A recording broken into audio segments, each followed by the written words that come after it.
Hinanap pero hindi natunto ng mga otoridad si Senador Bato de la Rosa sa mga operasyon sa Parañaque, Bulacan at Pampanga. Kabilang sa pinuntahan ng CIDG at NBI ang isang subdivision sa Angeles City kung saan may mga pag-aari ang isang kaanak ni Senador Robin Padilla. Saksi si JP Soriano. Sunod-sunod na dumating ang mga sasakyan ng PNP, CIDG at NBI sa isang subdivision sa Barangay Balibago, Angeles, Pampanga. Mag-aalas 6 ng umaga kanina, bumaba ang mga tauhan ng CIDG at nilapitan nito ang isang bahay. At pagdating nga po ng NBI at CIDG, agad sila nagpunta sa property na ito, nakipag-coordinate sa purok leader at ang hinahanap daw nila isang Virgilio Carino na ayon po sa homeowners ay kamag-anak di umano ni Senator Robin Padilla. Ang hinahanap daw po nila sa pagpunta nila dito si Senator Ronald Bato de la Rosa. Ayon sa aking source, nakatanggap ng impormasyon ng mga otoridad na narito si De La Rosa kagabi, May 26. Ganyan din ang sinabi ng purok leader na nakausap ng mga otoridad. Pinatawag po nila ako para mag-assist po sa kanila, para mag-ikot po, mag-search po sa loob. Kasi meron na pong warrant of arrest daw si Senator Bato. Yun po ang pagkasabi nila. Bitbit ng NBI at CIDG ang arrest warrant para kay De La Rosa mula sa International Criminal Court o ICC. Sinamahan sila ng purok leader na may access sa bahay. Kabilang sa mga sinilip ang kusina. Wala namang katao-tao dito po talaga, sir. Pati ang silid na may kama.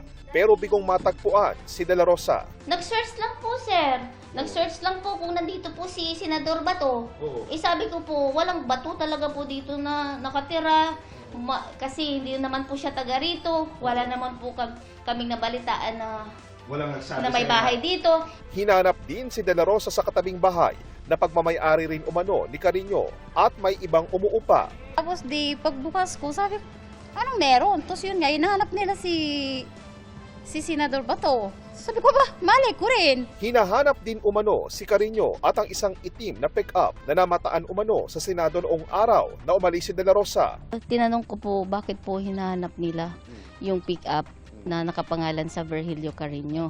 Sabi nila kasi hinahanap po nila si Senator Bato. Ayon sa Homeowners Association ng Subdivision, well-coordinated sa kanila ang operasyon ng CIDG at NBI. Sabi niya, meron po kaming pinapaulap dito. May subject of the warrant, so isi-serve namin. Mga taga-CIDG kami at taga-NBI. Mahigit 1 oras na nasa subdivision ng NBI at CIDG base sa timestamp ng CCTV. Bukod dito, kasabay ring hinanap si De La Rosa sa Parañaque at Bulacan ayon sa hepe ng CIDG. Katuwang nila ang NBI. Meron po talagang mga identified areas na according to mga reports sa amin na nandoon si Senator Bato. Wala pa naman po talagang nag-positive dun sa mga lugar natin pinuntahan. Natukoy rin daw nila ang mga posibleng koneksyon ni De La Rosa tulad halimbawa ng ginalugad na bahay sa Pampanga. Parang kamag-anak ko yata ni Senador Robin Padilla yung pinuntahan niyo pong isa sa mga bahay? Tama po yun dahil dun po sa identification ng mga sasakyan na lumabas po na yung sasakyan ay present po during dun po sa time na nawala po si Senator Bato de la Rosa. Sinusubukan pa rin ng GMA News na makuha ang panig ni Senador Padilla at Carino. Bantay sarado rin ang Davao City Police sa mga ari-arian ni De La Rosa sa lungsod. Nag-insakta sa ato ang 19 police station commanders and also sa mga heads of offices sa ato ang support units nga ato ang pag-monitor sa maong presensya sa ato ang Senator Bato, ma'am. Ang mo lang yun is monitoring sa iyang tanan nga properties diri sa ato ang area of responsibility. Sa isa namang online post, humingi ng pasensya ang asawa ni De La Rosa sa mga kaibigan, kamag-anak o kakilala na baka anya sunod na pasukin at sabihan na hindi na kailangan ng isang search warrant. Huling namataan si De La Rosa noong madaling araw ng May 14, kasama niya si Senator Padilla. Nakuha na ng CCTV ang sabay na pagsakay nila sa isang sasakyan paalis ng Senado. At dahil sa umano'y pagtulong ni Padilla sa pagtakas si De La Rosa, ire-refer ng PNP-CIDG sa DOJ ang reklamong obstruction of justice laban kay Padilla. Una nang sinabi ni Padilla na nakiangkas lang sa kanya si De La Rosa, pero lumalabas sa investigasyon ng CIDG na hindi lang basta nakiangkas kundi planado ang nangyari.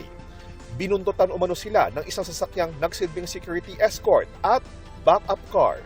Sinisikap pa naming makuha ang panig ni Padilla, pero nauna na siyang sumagot ng tanungin kung illegal ba ang kanyang ginawa. ay tanong natin sa kanila kung may illegal. Kasi sa amin, tandaan ninyo, ang Senate, ang sabi ng aming SP, ay hintayin namin ang warrant ng local court. Pero sir, bukas kayo sa mga possible investigations. Ay, wala tayong magagawa.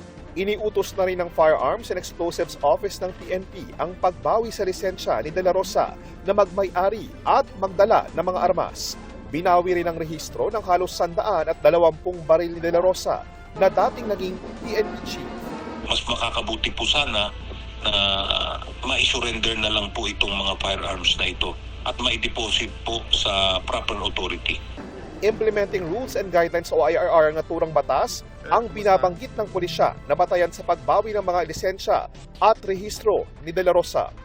Kung itong Section 4 ng revised IRR po ng RA 10591 which states that if you are facing a case, may pendency ng case sa isang court of law na more than 2 years po ang punishment. Pero ayon sa abogado ni De La Rosa, ang grounds o batayan lang na pwedeng gamitin ay ang nakalista sa Section 39 ng nasabing batas. Maaari lang daw maging batayan para ma-revoke ang lisensya sa baril kung merong conviction at court order.